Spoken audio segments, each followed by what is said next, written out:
Okay, thank you. Welcome to the Media Democracy Day panel on greenwashing. Again, it's just great to see so many people here, such a great crowd, and I wanted to again extend my thanks to Tyler and Gala and all the organizers of this great event. So just a round of applause for them. So, greenwashing. As the public, as we the people, have become more and more aware of the damage that is being done to our environment, that we are doing to our environment, we've become both more concerned about acting in a more responsible manner in our own lives, as well as being more supportive of governments acting on our behalf to protect the environment, and that has opened the door to a flood of greenwashing. Greenwashing being messages from corporations, from governments which try to represent their products or their actions or their policies as better for the environment than they actually are. So no matter which magazines or television shows or websites you're looking at these days, they're filled with greenwashing, whether it be ads for green cars and trucks. You know those ads where the hybrid drives through the forest and the animals applaud? You know, those wonderful ads. They're filled with corporate public relations about how a mine or an oil well won't actually have adverse impacts on the environment. And then, of course, shock and surprise when it actually does end up having those kinds of impacts.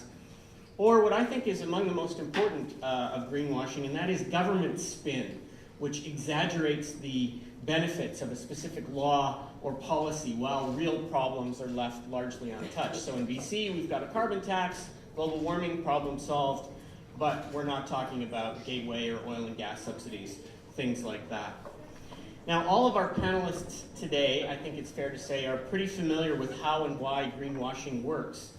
But more importantly, they've got a lot of experience and expertise in exposing and fighting the effects of greenwashing.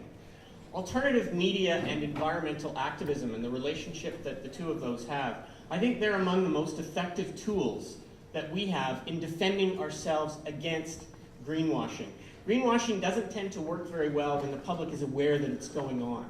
It works far more effectively when people are unaware that that's actually is what is being done.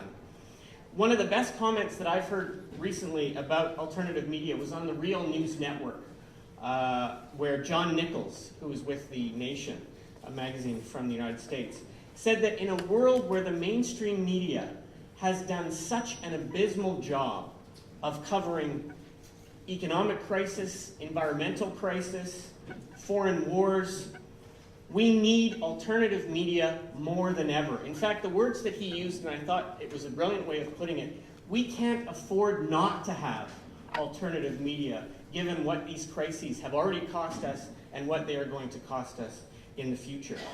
And today we're fortunate to have representatives from both alternative media and environmental activism to not only share their perspectives on greenwashing, but also to reflect more broadly on the role that the media can and should play in addressing environmental crisis.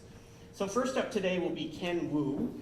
He's a longtime environmental activist who worked for over 10 years as executive director of the Wilderness Committee in Victoria, and who has recently co-founded a new organization, the Ancient Forest Alliance. Second, we will hear from Colleen Kimmett, an environmental journalist.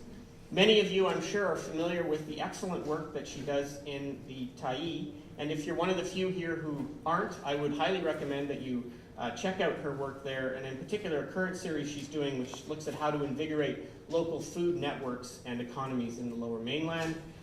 And then our final presenter today will be Richard Littlemore, who is also an environmental journalist. Once again, Richard is probably familiar to many of you for this fantastic book he wrote with Jim Hogan called Climate Cover-Up, which offered a thorough expose of those who deny the science of climate change. And again, if you haven't had a chance to look at it, it's well worth the read. So please join me in welcoming our panel for today.